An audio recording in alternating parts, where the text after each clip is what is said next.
Why is it that other childcare programs are fully booked? Other childcare business owners seem to have it all figured out. Their classes are full, their staff looks real happy to be working there. The owner looks like everything is under control.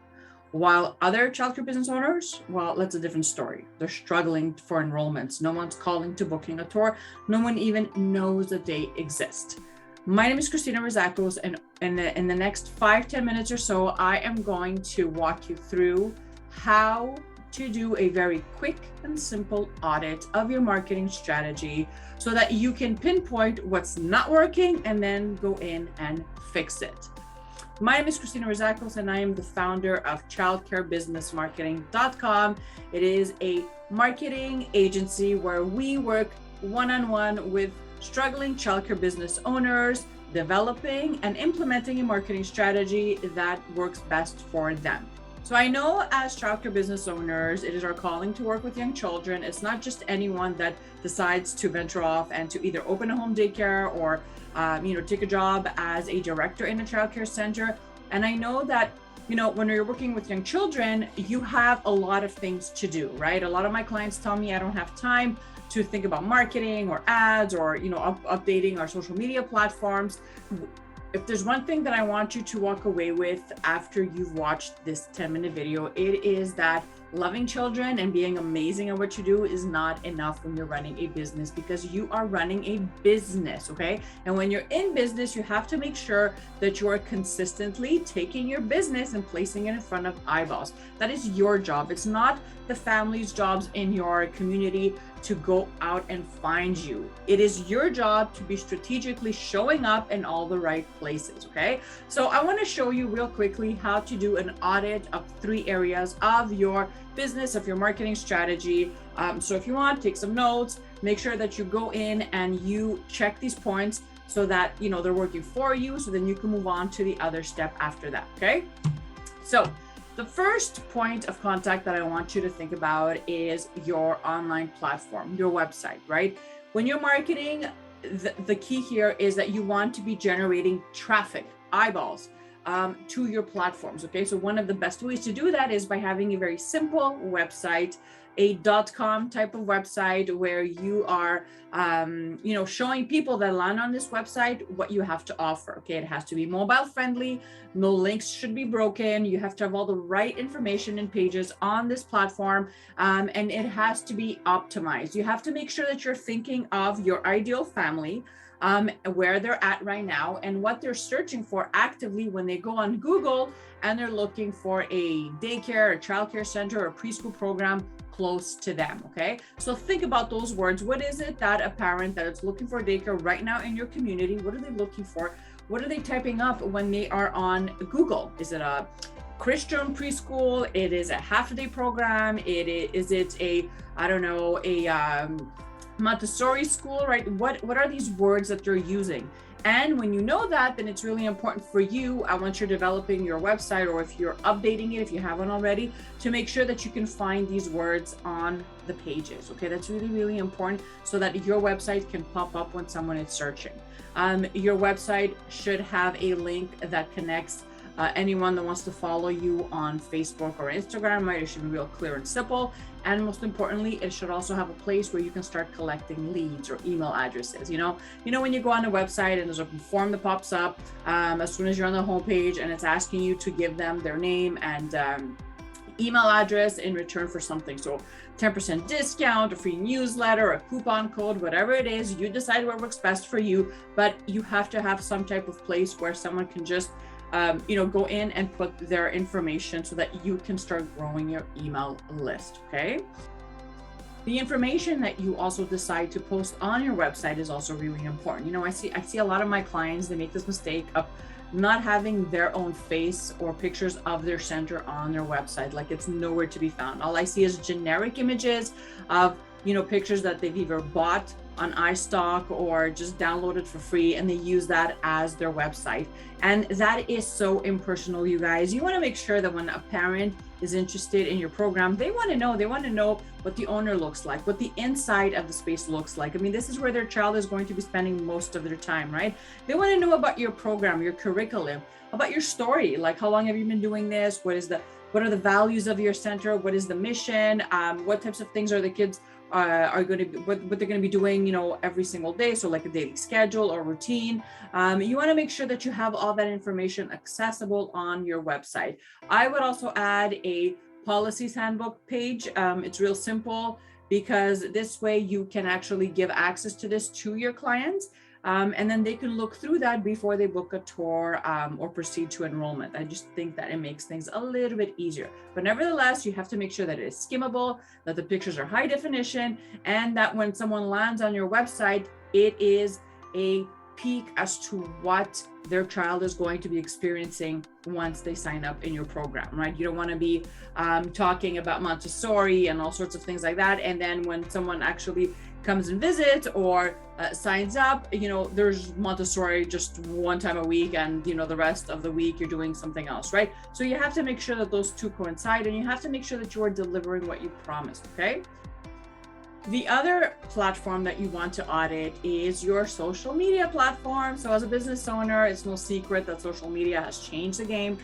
Everyone is connected online. They either have an Instagram account, Facebook account, right? So you have to make sure that your business has a well-developed Facebook business page. Okay, so we're not using our personal page to run our business or to market our program. You want to make sure that you have set up a business page for your center that is going to allow customers, families, friends of yours to share about your program, okay?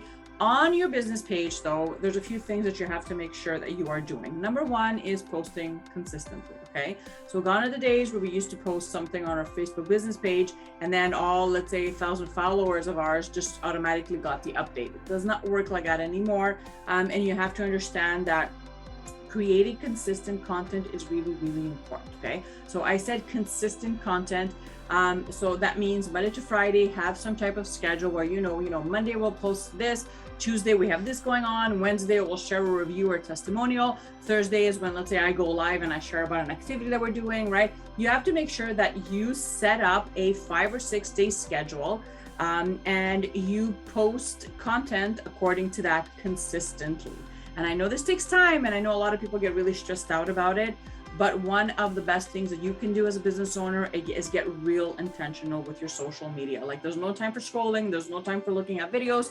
Once you're in the app, or if you're in front of your computer, have your calendar set out and think about your month, right? So if I was doing this for the month of October, I would think, okay, what do I have coming up with the kids, with the parents, events, fun things that are going on in our program for the month of October, right? And I would write that down in my calendar. Next, I would think about what we're talking about, what kinds of themes we're exploring, if we're doing something really, really fun that we want to share with the client, if we have field trips planned, whatever it is. And then I would write that down, and then I would go in and create content around that. And yes, you can sprinkle in a little bit of business, a little bit of enrolling now type of posts, or click here, get on our wait list, right? But you don't want that to be the only thing you're talking about, because once you do that, you lose people. People feel that you are spamming, that you're desperate for clients, and that's the last thing you want to do when you're posting on your social media platforms. Okay, so leverage these platforms. They are free platforms, which is amazing, but you have to be intentional. Okay, so have an hour or two set aside every single month. Sit in front of your computer, get your planner out, and think, okay, what are we doing? What are we exploring? What's important? What do I have to talk to my clients about? And then create content according to that. Okay, you don't have to be a graphic designer. You can go on canva.com, set up a free account, and then just use some graphics. They have a lot of cool templates you can use that can definitely help you. But you have to think about your clients. You have to think about what's valuable. Why would someone stop the scroll and read this post I just wrote? What is going to make these parents laugh? How am I going to show my community that I'm the authority of childcare, right? So these are all things you have to be thinking about consistently before you press post, okay?